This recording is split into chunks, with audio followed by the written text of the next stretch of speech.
Muy buen día, yo soy Mario Martínez Vitela y esto es el curso de termodinámica para la Facultad de Química de la UNAM. En la sesión de hoy veremos el interior de un manómetro y también veremos distintas carátulas para este tipo de instrumento. Después continuaremos con la ley cero de la termodinámica y definiremos la termometría. Bien, en las sesiones anteriores estuvimos platicando de distintas unidades de presión, esta propiedad intensiva que definimos como fuerza sobre área y que estudiamos en distintas unidades. En la mayoría estamos hablando de newtons por metro, kilonewtons por metro, en centímetros, la equivalencia de newton por metro cuadrado, que es el pascal o el kilopascal. Definimos también una atmósfera que equivale a 760 milímetros de mercurio o 76 centímetros de mercurio y encontramos la equivalencia con el sistema inglés, que son las libras por pulgada cuadrada. Okay. Bueno, también definimos el bar, okay, que viene de la presión barométrica y que equivale a la 10 a la 5 newtons por metro cuadrado. Estas equivalencias, les comenté, son importantes cuando necesitamos homogeneizar el sistema de presión que estamos trabajando en un equipo, en una reacción, ¿de acuerdo? Por ejemplo, un tanque de gas puede reportar la presión en pascales y la manguera que vamos a conectar nos reporta la máxima presión que puede resistir en libras por pulgada cuadrada. ¿Okay? Y el vidrio o el matraz de vidrio donde vamos a ingresar el gas nos reporta la máxima presión que puede soportar en atmósferas. ¿Okay?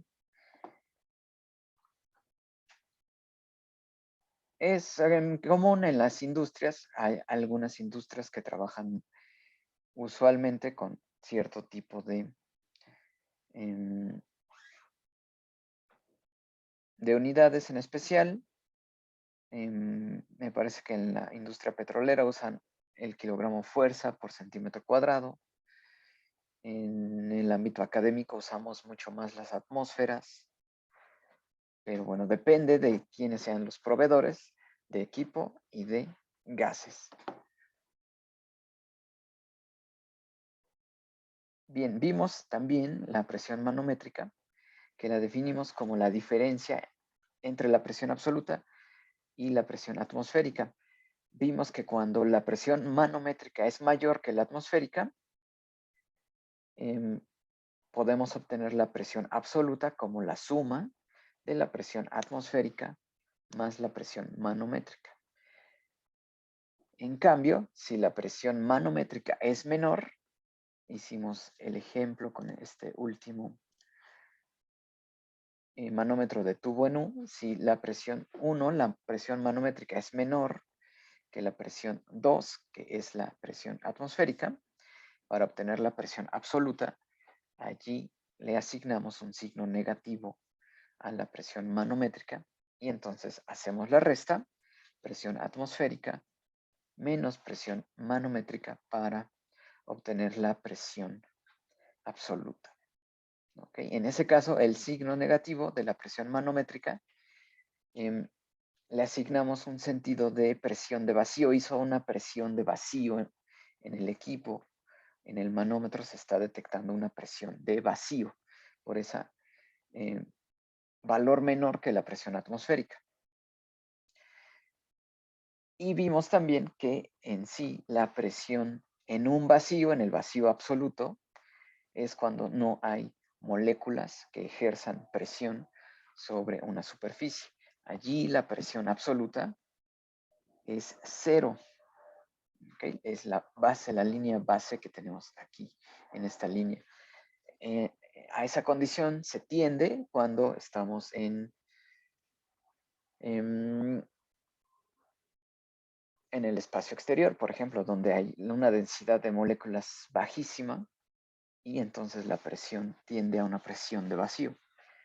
Aquí en la Tierra, la columna de aire crea esta presión sobre todos los cuerpos en la superficie de la Tierra. José Manuel, tienes una pregunta. Sí, ¿podría explicarme por qué la presión absoluta no puede ser negativa? Es que leí y decía que eso sería una tensión de tracción en un fluido y que eso es imposible, pero pues la verdad no entendí qué es eso. Mm, ok. Bueno, definimos la presión como la fuerza sobre el área. Ok. Entonces, ¿quién ejerce esa fuerza? En el caso de que estamos viendo en fluidos, en gases, en líquidos, la fuerza la ejerce el peso del fluido, ¿ok? Que es la masa del fluido sobre el área.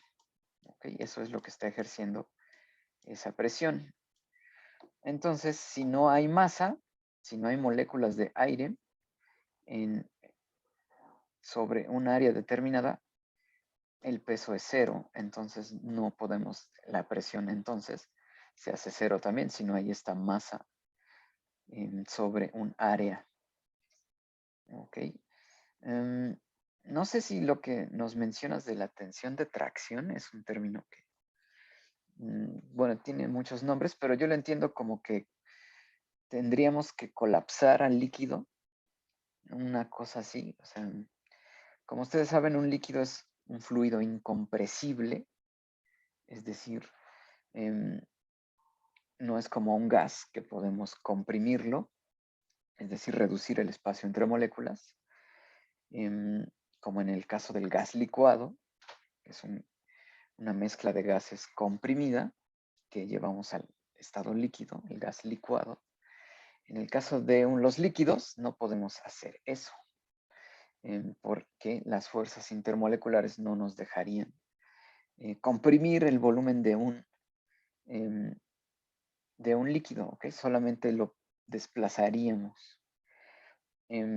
Tal vez tenga que ver con el término que nos dices de tensión de tracción, pero aquí el vacío que entendemos es que no hay una masa de un fluido que esté ejerciendo fuerza sobre el área.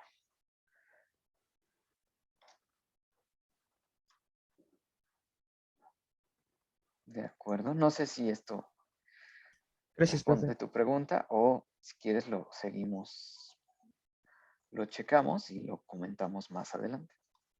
No, sí está bien. Nada más sería buscar lo que es tensión de tracción un poco. Bueno, eso sí. Ok, bueno, lo checamos entonces. Entonces, la presión atmosférica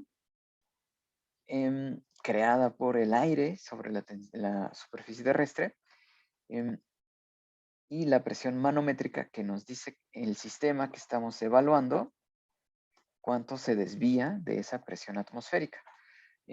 Si se desvía en sentido positivo, es decir, que dentro del sistema hay una presión mayor que la atmosférica, como hicimos el ejemplo con la llanta de un auto, ¿ok? O también un tanque de gas tiene una presión mayor que la atmosférica. O si tiene una presión de vacío, si se desvía el sistema a una presión menor que la atmosférica. Y allí le asignamos este signo negativo cuando es menor la presión manométrica que la presión atmosférica. ¿Ok? Bien. Bien, de este lado izquierdo vemos que entonces en un manómetro de tubo en U podemos hacer una escala. ¿Ok? Y entonces medir eh, la columna de líquido, ¿ok? Y evaluar mediante una escala cuánto se desvía en longitud del valor inicial. Es decir, si tenemos una igualdad de presiones en ambos extremos del tubo en U, si ambas presiones son iguales, por ejemplo, si ambas extremos, ambos extremos del tubo están abiertos a la presión atmosférica, la columna de líquido estaría en ambos extremos al mismo nivel. Por ejemplo, aquí en esta línea roja que estoy dibujando, sería que ambos extremos están a la misma presión, por ejemplo, a la presión atmosférica. Y es allí donde podemos poner la referencia de 0, ¿no? Ahí es una presión manométrica de 0. Tenemos la presión atmosférica. ¿De acuerdo? En este lado izquierdo vemos un ejemplo donde la presión de este extremo, esta presión manométrica, es mayor que la presión de la atmósfera. Entonces, empuja al líquido, lo desplaza, no lo comprime, lo desplaza. ¿Y lo desplaza en qué extensión? Bien, de acuerdo a nuestra escala, más o menos 1,5 unidades. ¿Ok? Entonces, la presión manométrica de este ejemplo sería de 1,5 unidades en sentido positivo, porque es mayor que la atmosférica. En el otro ejemplo, si la presión atmosférica es mayor que la presión manométrica, vean que ahora el desplazamiento es en sentido contrario. La escala ahora está considerando un desplazamiento hacia abajo en sentido negativo, y entonces la presión manométrica le asignamos una presión negativa, un signo negativo, porque desplazó en el sentido contrario a la escala y desplazó el fluido que estamos utilizando para medir esa presión. ¿Ok? Aquí vemos entonces cómo la presión manométrica se le asigna un signo de acuerdo a cómo es respecto a la presión atmosférica.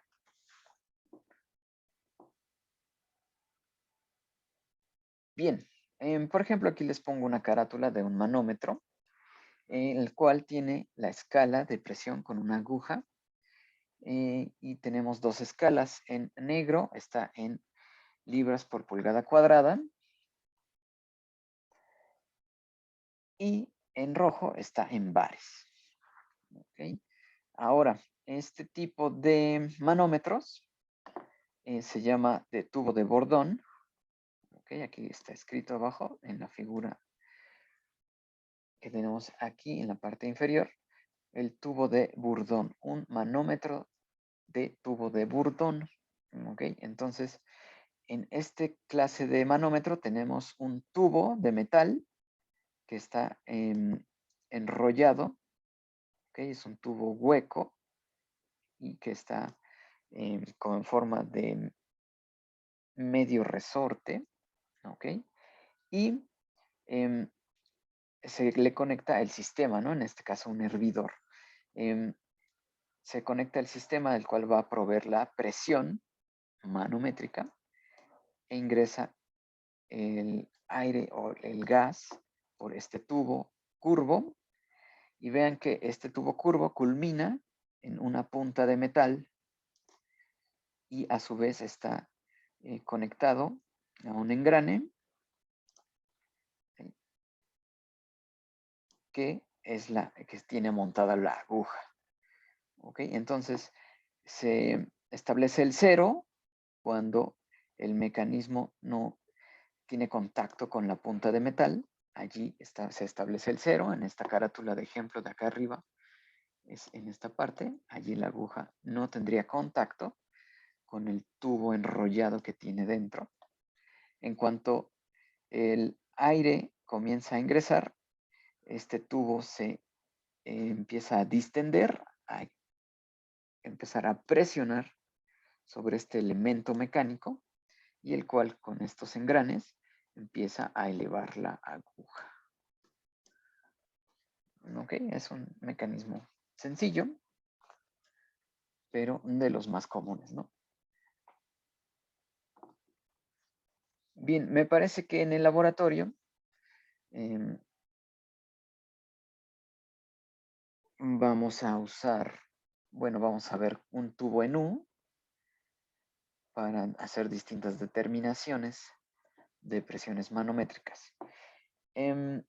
Y también en los laboratorios tenemos a los tanques de gas y a los equipos con este tipo de manómetro que se llama de tubo de Bourdon, el cual tiene este mecanismo que está empujando a la aguja conforme aumenta la presión dentro de ese tubo enrollado.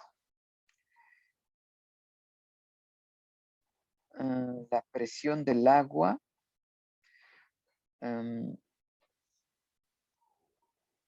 bueno, este tipo de manómetros se encuentra en muchos equipos.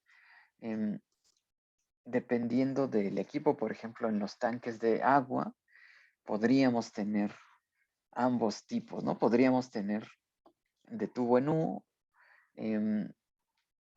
o de tubo de presión de Bourdon. Dependiendo de la construcción del equipo, se encuentran estos manómetros.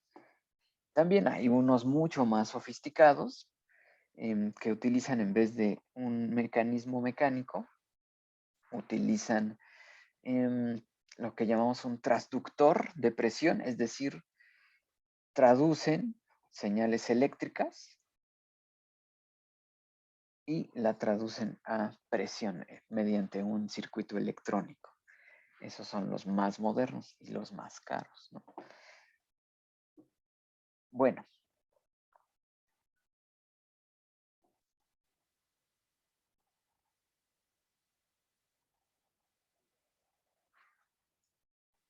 Una vez que conocemos la propiedad intensiva de la presión, ahora en la sesión pasada empezamos a hablar de la siguiente propiedad que nos va a llevar al comportamiento empírico de las sustancias, que es la temperatura. Y la temperatura la definimos a través de la ley cero de la termodinámica, donde hicimos este experimento. Dos cuerpos separados por una pared adiabática con temperaturas distintas y que a su vez están en contacto con un tercer cuerpo a distinta temperatura. Se establece un flujo de calor, un tránsito de energía desde el cuerpo de mayor temperatura, en este caso el cuerpo B, hacia el cuerpo C, dado que tenemos una pared diatérmica que sí permite ese flujo, y a su vez el cuerpo C permite el tránsito de energía hacia el cuerpo A, que tiene la menor temperatura. ¿Ok? Y en el equilibrio térmico, los tres cuerpos adquieren la misma temperatura. ¿Ok? Entonces la ley cero de la termodinámica nos indica, nos define a esta propiedad. La propiedad que comparten los cuerpos en equilibrio térmico es la temperatura. Hay distintas maneras de expresar esta ley. Vamos a ver. Vimos también que la temperatura, entonces, no es necesario utilizar conceptos de moléculas ni de átomos, simplemente es una propiedad intensiva que comparten los cuerpos en equilibrio térmico. ¿Ok? Y bueno, platicamos de cómo a partir de la expresión de la diferencial exacta de la energía interna, podemos definir a la temperatura como el cambio de la energía interna con respecto a la entropía cuando el volumen es constante. Bien, otra manera de expresar la ley cero de la termodinámica es la que vamos a ver a continuación. Bien, si dos objetos están en equilibrio térmico con un tercer objeto, como vimos en nuestro diagrama anterior, los primeros dos objetos están en equilibrio térmico a su vez. ¿Ok? Esta frase es lo que vimos en nuestro diagrama anterior. Ahora, de aquí, de esta manera de expresar la ley cero de la termodinámica, surge la termometría. los objetos que individualmente están en equilibrio con un tercer objeto, este tercer objeto se le designa como un termómetro. ¿De acuerdo? El termómetro es este tercer objeto que nos dice si dos objetos están en equilibrio térmico. Vamos a poner un caso medio extremo. Por ejemplo, imaginen que estamos en un lago, ¿ok? Donde la superficie está congelada. ¿Ok? Por ejemplo, voy a dibujar un lago congelado. ¿Ok? Y hacemos una pequeña horadación en ese lago. ¿Ok? Y entonces, este hielo le hacemos una pequeña horadación. Y entonces debajo de esa superficie de hielo tenemos agua. ¿Ok? Una agua en contacto con hielo. Es decir, ustedes saben que agua, una mezcla de agua con hielo, le asignamos cierta temperatura. ¿Ok? Entonces, por ejemplo, si ingresamos una columna de líquido de mercurio, por ejemplo, cerrada en una columna de vidrio, ¿ok? Y introducimos ese dispositivo y hacemos que toque la superficie de esa agua en contacto con hielo, el mercurio va a llegar a cierta altura. ¿Ok? Y entonces, en nuestra columna de vidrio le asignamos a la altura a la que llegue el mercurio en contacto con esa agua en el lago congelado, ¿ok? Le asignamos esa altura. ¿Ok? Y después, ya hicimos ese experimento, ahora regresemos a nuestro laboratorio y creamos entonces una mezcla en un vaso de precipitados, una mezcla de agua con hielo. ¿Ok?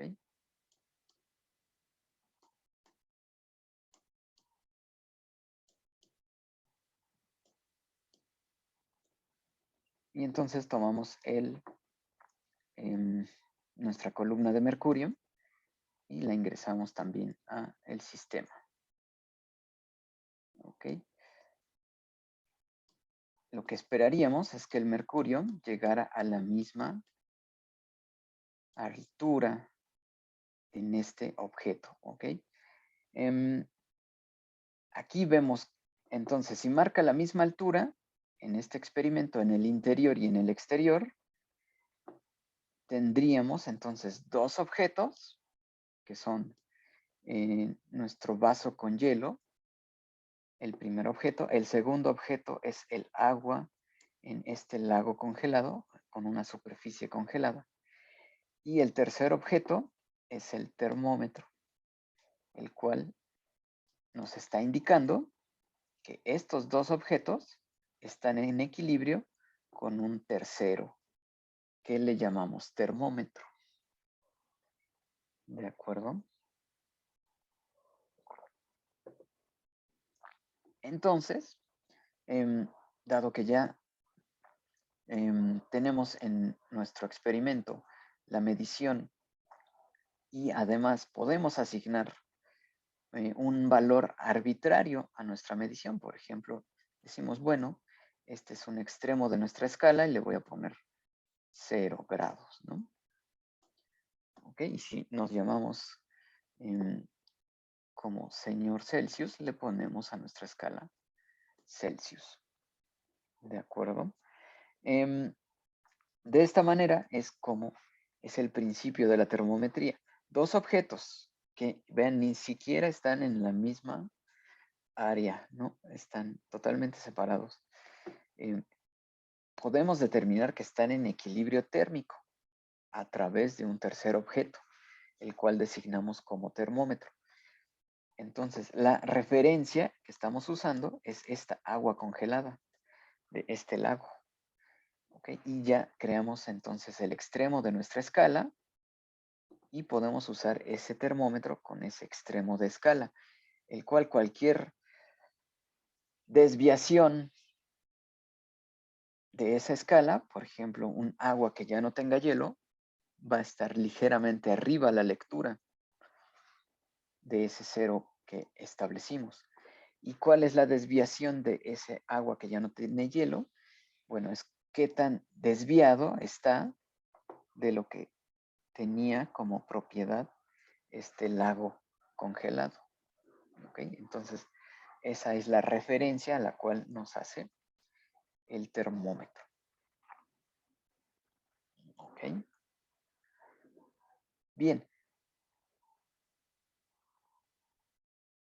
Así que tenemos ya a partir de la ley cero de la termodinámica la definición de un termómetro, este tercer objeto que nos permite saber si dos cuerpos están en equilibrio térmico. No sé si tengan alguna duda hasta aquí de este concepto.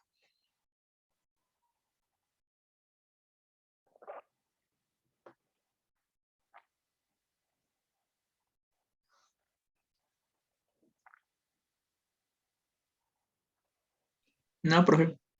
Creo que no, profe, todo bien. Ninguna Bien, duda, profe. entonces lo que hicimos fue establecer una referencia, ¿ok? En este caso el agua congelada de un lago. Y la usamos para determinar qué tan alejados estamos de esa agua que tomamos como referencia. Y la usamos mediante un objeto que llamamos termómetro. Ahora, para que sea totalmente funcional esto que vamos a llamar escala, necesitamos otro extremo. ¿Ok? En el caso, y podemos escoger distintas maneras de referenciar ese otro extremo. El que ustedes ya intuyen es agua en ebullición, pero tiene que ser agua en ebullición a una atmósfera, ¿ok? Para que tengamos la referencia al nivel del mar. Bien, vamos a ver entonces qué estamos haciendo con esta columna de vidrio que está lleno de mercurio. Definimos, dado que ya tenemos la idea de la termometría, necesitamos de propiedades que llamamos termométricas. ¿Qué son las propiedades de un material cuya variación con la temperatura es conveniente, es funcional, es práctico, como una medida precisa de esta propiedad que queremos medir, la temperatura? ¿De acuerdo? Así el cambio de esta propiedad termométrica es proporcional al cambio de la temperatura. Por ejemplo, en este ejemplo que estábamos exponiendo, un termómetro de tubo de vidrio con un líquido contenido, lo que estamos midiendo en realidad es la expansión longitudinal del líquido. ¿Okay? No estamos midiendo temperatura, estamos midiendo la expansión longitudinal del líquido. A esa expansión le asignamos una temperatura a través de una referencia, a través de una escala. ¿Ok? En este caso, por ejemplo, tenemos un tubo con mercurio. Hay termómetros de expansión longitudinal que utilizan agua, que utilizan etanol, por ejemplo. ¿Por qué el mercurio es más conveniente? Es mucho más sensible a los cambios de temperatura que los otros líquidos. ¿Ok? Y por ejemplo con el agua o con el etanol no es transparente, así que un cambio en la longitud del mercurio es fácilmente localizable en una escala. Si ponemos una escala detrás de la columna del mercurio, se lee muy sencillamente.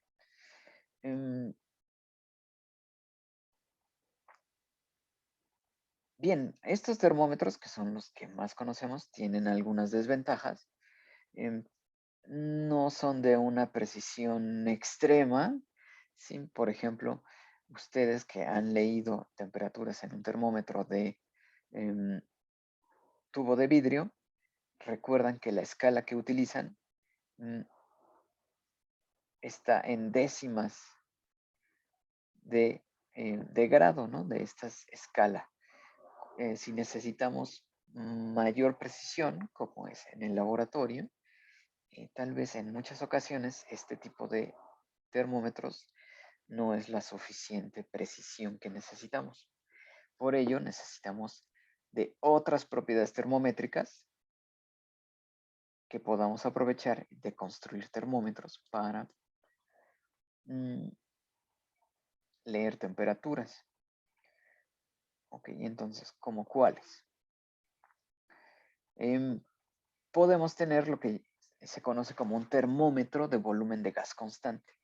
Aquí tenemos un manómetro, como el que hemos estado platicando, de tubo en U, que en un extremo culmina en un bulbo, es decir, un espacio que está ocupado por el fluido termométrico, que puede ser mercurio también. Ok, entonces tenemos nuestro tubo en U y culmina, no culmina como en los otros casos, abierto, sino que lo extendemos hacia un bulbo. Este bulbo entra en contacto entonces con el sistema, por ejemplo, un baño de agua o un baño de sustancia, entra en contacto con este sistema. Así, si hay un calentamiento o un enfriamiento, se traduce en una expansión del líquido, bueno, del gas que tengamos aquí adentro, y entonces se lee en una escala, como vimos en la diapositiva anterior, se lee la desviación provocada por ese cambio de temperatura en la presión.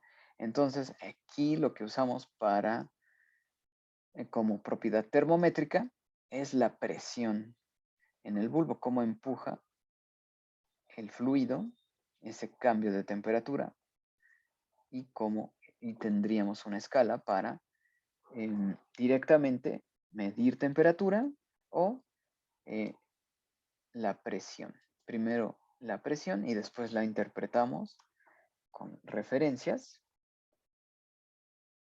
como la temperatura. Otro caso que tenemos es el termómetro de resistencia eléctrica, el cual se basa en el hecho de que la resistencia de un metal, un alambre, cambia con la temperatura. Y utilizamos platino. Esto tiene la ventaja de que el cambio en la resistencia eléctrica es de alta sensibilidad. Podemos tener valores más precisos, más exactos si utilizamos una resistencia eléctrica. Después tenemos el que llamamos termopar, que utiliza un efecto designado Seebeck en honor al alemán que más o menos en 1830 estableció. Si tenemos dos alambres de dos metales distintos y se usan para crear un circuito eléctrico, en un arreglo más o menos así, dos alambres unidos, y calentamos una de las uniones de los distintos metales, se crea una corriente eléctrica. Ok, ese es el efecto Seebeck. Se crea esta corriente eléctrica debido al calentamiento.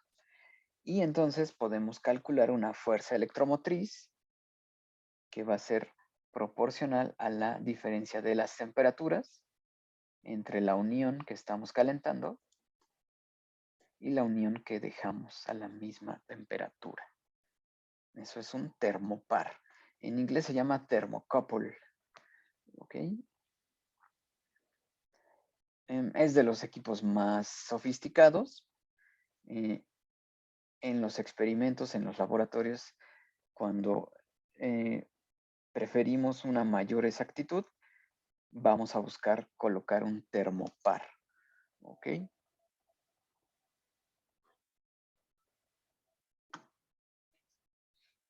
Bien. aquí tenemos entonces, ya hablamos de la propiedad termométrica, que es la expansión longitudinal, consecuencia del coeficiente de expansión del fluido. Tenemos como propiedad termométrica la presión, la resistencia eléctrica y en este caso una fuerza electromotriz en el termopar. Hay más ejemplos de propiedades termométricas, pero estos son de los primeros que vamos a platicar. Entonces vean que no estamos midiendo temperatura, estamos midiendo una propiedad a la cual le asignamos, la relacionamos con la temperatura a través de una escala. ¿Ok? Es lo que vamos a ver a continuación. Bien, las escalas de temperatura surgen como una necesidad por puntos de referencia. Es decir, estas propiedades termométricas necesitamos establecer entre qué límites se están moviendo. Y entre esos límites podemos asignar divisiones.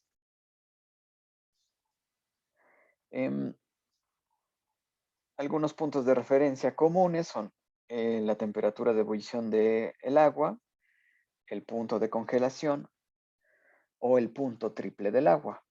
¿Okay? Ahora, tenemos también en estos puntos de referencia que utilizan estas referencias algo arbitrarias, les llamamos escalas relativas.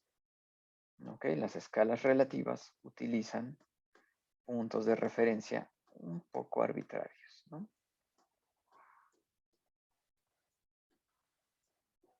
En cambio, tenemos otro tipo de escalas, que son las escalas de temperatura termodinámica, también le podemos llamar absolutas, que son independientes de las propiedades de las sustancias. ¿Okay? Esto lo vamos a entender mejor cuando veamos la segunda ley de la termodinámica. ¿Okay? La segunda ley nos va a dar contexto de la escala de temperatura termodinámica o absoluta. ¿Okay? Es decir, estamos ante una escala que pretende decirnos cuál es una temperatura de cero. ¿Ok? Bien.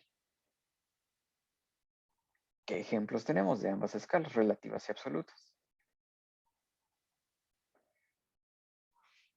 Bien, una de las más antiguas es la escala de Fahrenheit, del alemán Daniel Fahrenheit, más o menos en finales de los años 1700, inicios de 1800, desarrolló una escala. ¿Okay? ¿Cuáles son los puntos de referencia? No son tan directos como la escala Celsius. Por ejemplo, un 0 grados Fahrenheit no es el punto de congelación del agua. El punto de congelación del agua en Fahrenheit es 32. El punto de ebullición del agua en Fahrenheit es 212 grados Fahrenheit. Bien, Fahrenheit utilizó como referencia 100, estableció 100 grados Fahrenheit. Ese fue el punto en el cual inició. ¿Okay? Y asignó esos 100 grados Fahrenheit, de los cuales parte hacia arriba para el punto de ebullición, parte hacia el descenso, hacia el punto de congelación del agua. Y es un dato muy específico. 100 grados Fahrenheit es la temperatura en un hombre inglés sano de mediana edad que tiene bajo su axila. Ese es el punto de referencia que usó Fahrenheit. Un poco específico, pero bueno. Allí estableció los 100 grados Fahrenheit, que más o menos son 37.3 grados Celsius. ¿Ok? Es la temperatura del cuerpo humano. Eso fue lo que usó Fahrenheit como punto inicial de su escala, como ven, relativa. ¿De acuerdo? Este es el sistema que se utiliza en muchos países anglosajones. ¿De acuerdo? El equipo que esté hecho en Estados Unidos, en Inglaterra, países anglosajones, va a tener especificaciones en grados Fahrenheit.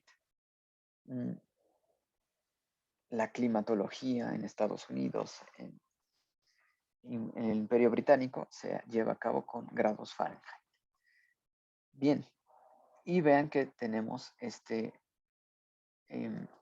para decir grado, utilizamos este superíndice de una especie de 0 y luego la F, ¿no? Para indicar que es una escala relativa y son grados.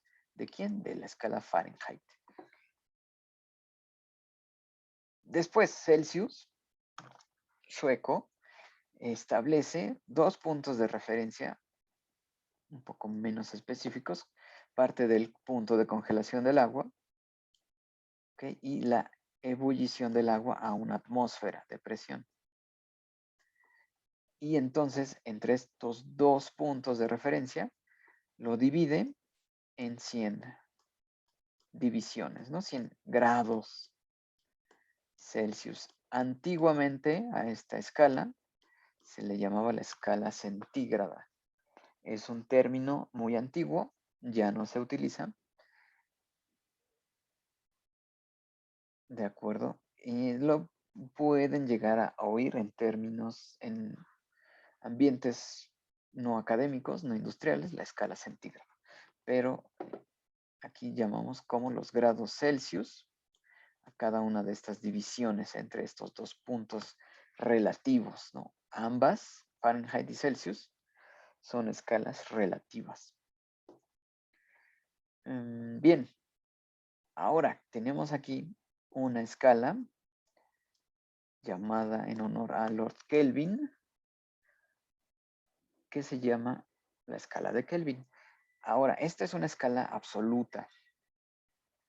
Quiere decir que el 0 está ubicado en un punto que no es arbitrario y que no tiene que ver con la sustancia que empleen para medir esas referencias. Es una escala absoluta. Eso quiere decir que este punto de referencia, el 0, es un punto absoluto. ¿Qué quiere decir eso? El 0 Kelvin, noten que no digo 0 grados Kelvin, sino 0 Kelvin. El grados lo vamos a reservar para escalas relativas. Aquí tenemos una escala absoluta, así que su unidad simplemente es Kelvin. ¿De acuerdo? No hay necesidad de decir grados en este caso. Son 0 Kelvin. Y está asociado a un punto donde las sustancias están en un punto, en una fase sólida de simetría perfecta. ¿Ok? Están en un estado cristalino perfecto, donde no hay vibraciones en la sustancia, no hay ningún movimiento en esa sustancia, está en un estado cristalino absoluto. Esos son los 0 Kelvin.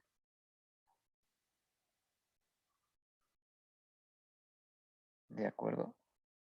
Allí, en ese estado cristalino puro, la entropía es 0.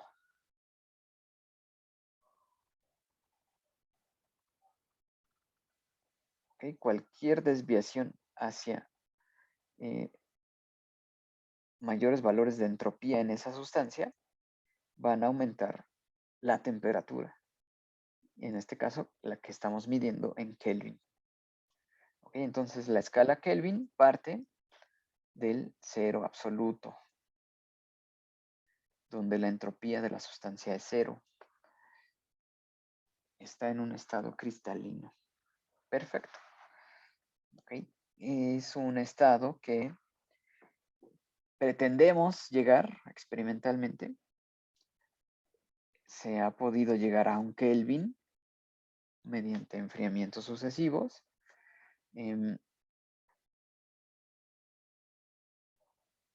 Pero el 0 Kelvin es un punto al que no podríamos acceder, no podríamos medirlo, ¿ok? Pero así se define, como una entropía de 0. Entonces, en esta escala Kelvin, las divisiones también son del mismo tamaño que la escala Celsius. ¿Qué quiere decir eso? Que entre 0 grados Celsius y 100 grados Celsius tenemos 100 divisiones, y en la escala Kelvin tenemos también 100 divisiones. ¿De acuerdo?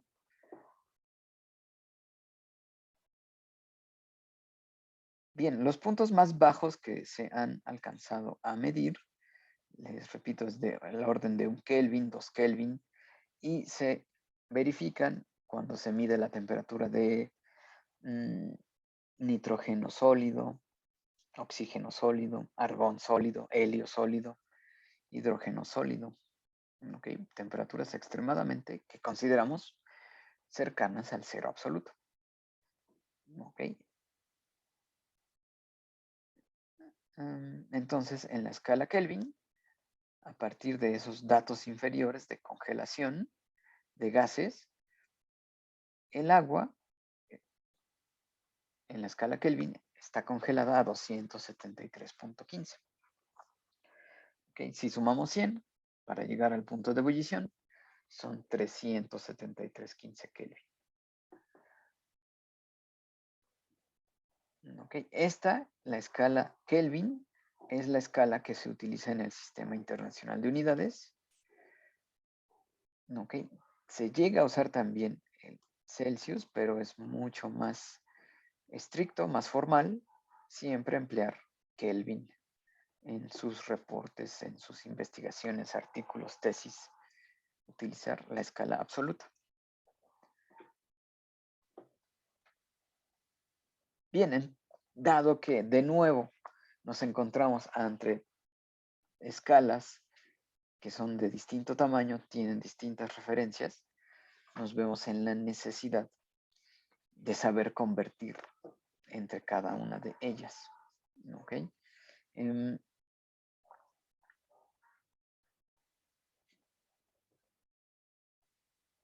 Ahora, lo que sigue es entonces, vean, por ejemplo, aquí les pongo un ejemplo. Este es el telescopio Webb que salió de la Tierra en enero y a finales del mismo enero, principios de febrero, llegó a lo que le llamamos un punto lagrangiano. Es decir, este telescopio partió de la Tierra y no está en órbita como el telescopio Hubble o los otros satélites, ¿no? No está en órbita de la Tierra, sino que se le mandó a un punto lagrangiano que está más allá de la Luna. Es decir, voy a poner una L2, hay una L1 y hay una L3, una L4 y una L5. Bien, voy a poner solamente 3 puntos lagrangianos aquí. ¿Qué es un punto lagrangiano? Es un lugar, si pongo acá en escala al Sol, el punto lagrangiano es un lugar donde un cuerpo está orbitando en equilibrio entre otros dos cuerpos, en este caso el Sol y la Tierra. En este Lagrangiano 2, el telescopio se encuentra orbitando en un mismo lugar. ¿Ok? Todo el tiempo. ¿Por qué? Porque está en equilibrio entre la atracción de la Tierra y la atracción del Sol. Allí se encuentra este telescopio Webb, por lo cual tiene un mayor alcance que el telescopio Hubble, por ejemplo. Bien, en el cuerpo de este telescopio va a tener dos lados. Un lado que siempre va a estar apuntando hacia el Sol, este lado que le llamamos el lado caliente del telescopio, y vean que nos reportan en grados Fahrenheit cuál es la temperatura de ese lado caliente, 85 grados Celsius.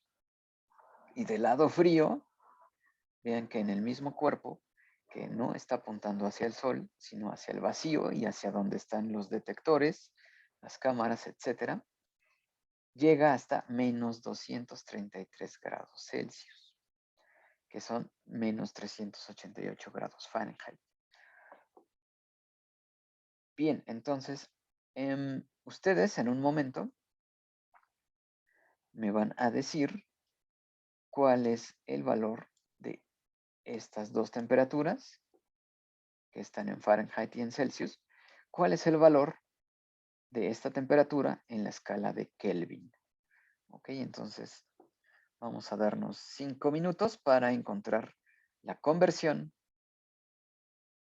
de Kelvin,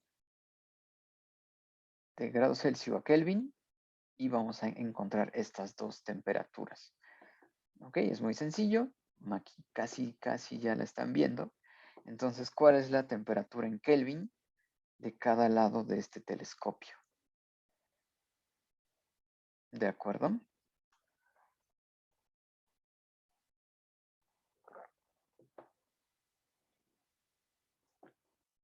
Profe, Sí. la de, por ejemplo, la del lugar caliente que son 85 grados Celsius, serían 356.15 Kelvin. Ok. ¿Cómo encontraste ese número?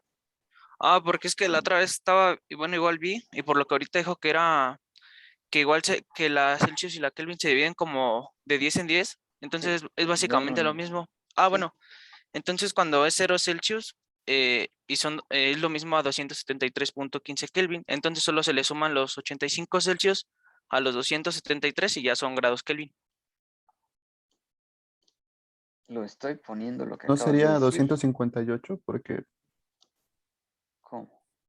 sería 358.15 Kelvin, ¿no? Del lado caliente y del lado frío serían 40.15 Kelvin. Ok. Bien. Del lado caliente, como nos precisó primero nuestro compañero, simplemente aprovechamos que los Kelvin son del mismo tamaño que los Celsius y entonces partimos de cero en 273 Kelvin. Así que simplemente para convertir Celsius a Kelvin sumamos la lectura que tengamos de Celsius, le sumamos los 273.15. ¿De acuerdo? Entonces sí, si hacemos esta suma, ya tenemos los Kelvin. ¿Me repiten el resultado? A mí me dio 356.15. A mí 356. 358.15. Eh, A mí también 358.15. es 358.15 exactamente. ¿De acuerdo? Simplemente sumamos 273, que es el 0 Celsius, más los 85, que es lo que nos da esta lectura. Ok, entonces ya tenemos nuestra primera ecuación de conversión. Los grados Celsius más 273 son la lectura en Kelvin. Bien, ahora del lado frío, ¿cuánto tenemos? ¿Cómo obtenemos eso? ¿Qué valor les dio?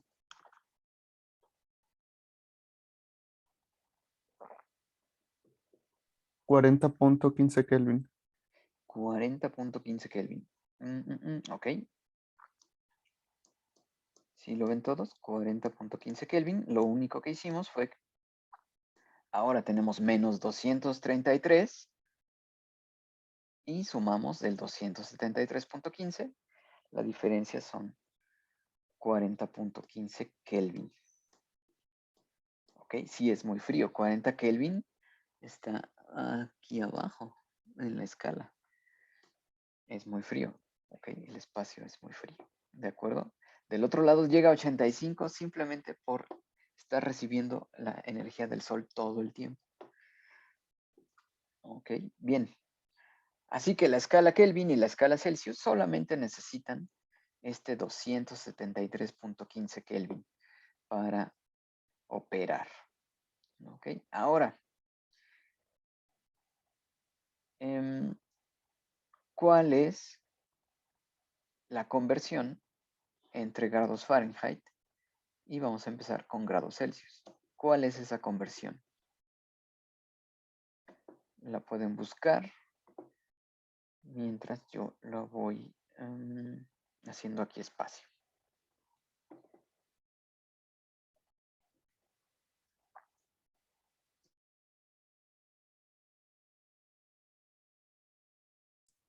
Dijo Fahrenheit, Celsius.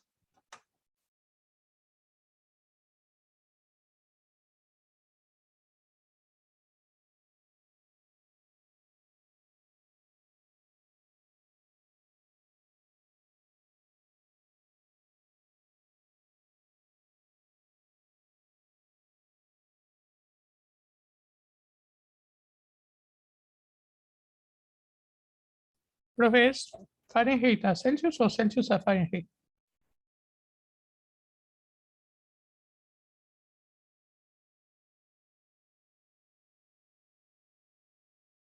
Es de Fahrenheit a Celsius. No, porque ya encontré cuál es. Perfecto.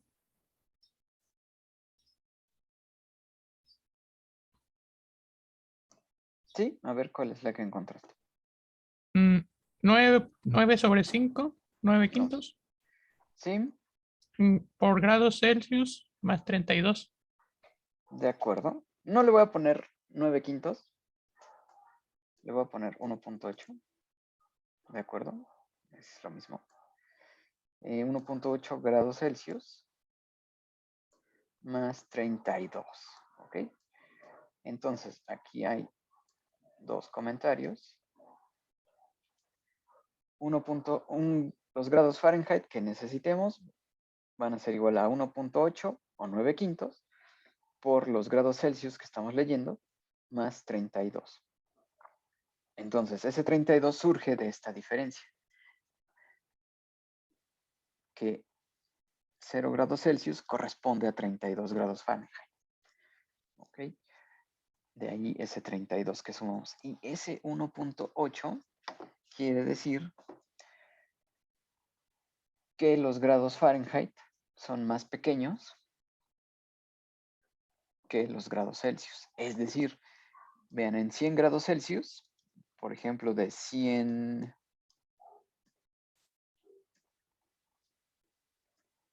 grados Celsius, que es la temperatura de ebullición, a la temperatura de congelación, tenemos 100 divisiones. ¿De acuerdo? Pero en la escala de Fahrenheit, ¿cuántas divisiones tenemos entre este mismo intervalo? ¿Cuántas divisiones hay allí?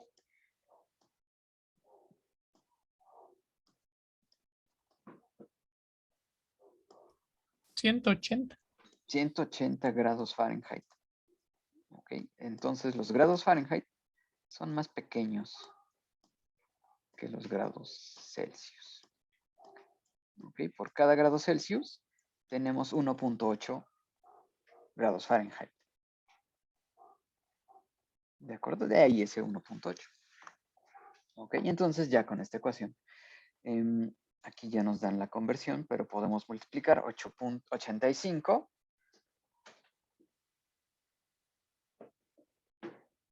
a ver si no se equivocó la NASA. 85 por 1.8 más 32 son 185 grados Fahrenheit. Ok, aquí vamos a ponerlo 1.8 por 85 más 32 son los 185 grados Fahrenheit.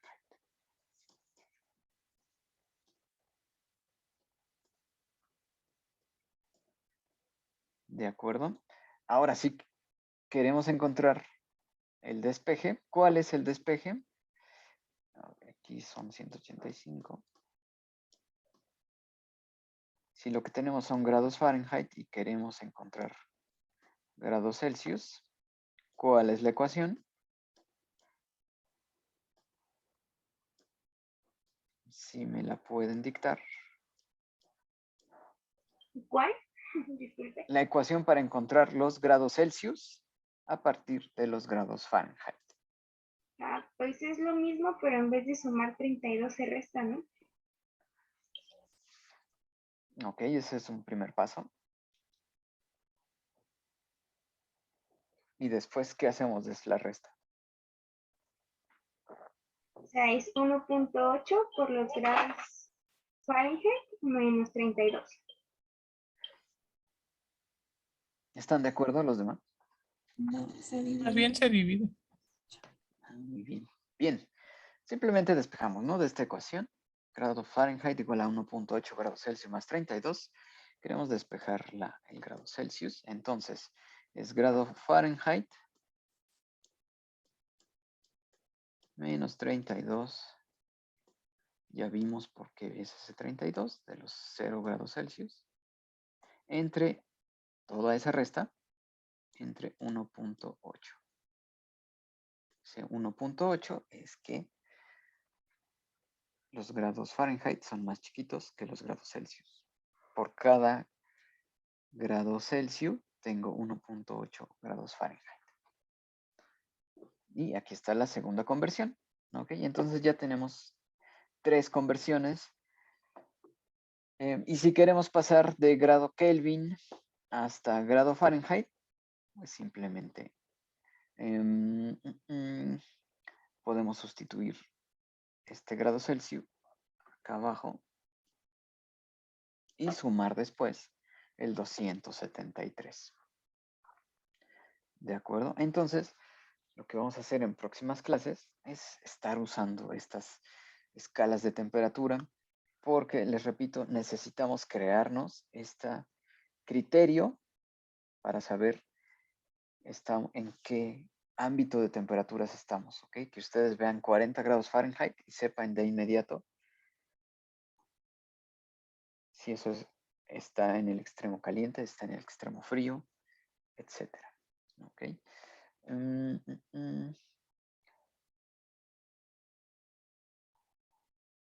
Bien, no sé si tengan dudas de estas conversiones. Son bastante sencillas.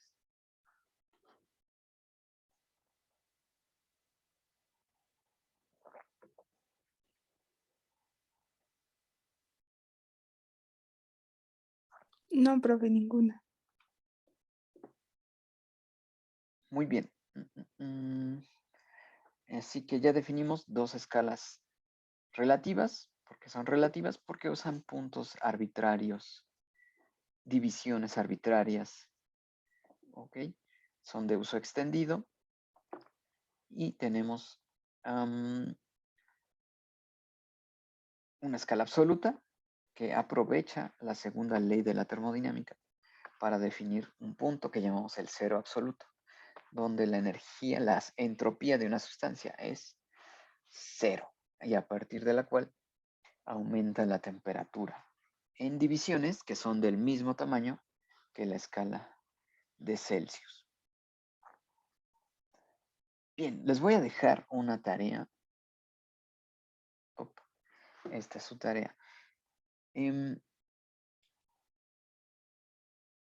¿Cómo es que determinamos la temperatura de las estrellas? ¿Ok? Usualmente escuchamos valores de temperatura de las estrellas, pero en ese caso, ¿cuál es la propiedad termométrica? ¿Qué estamos midiendo?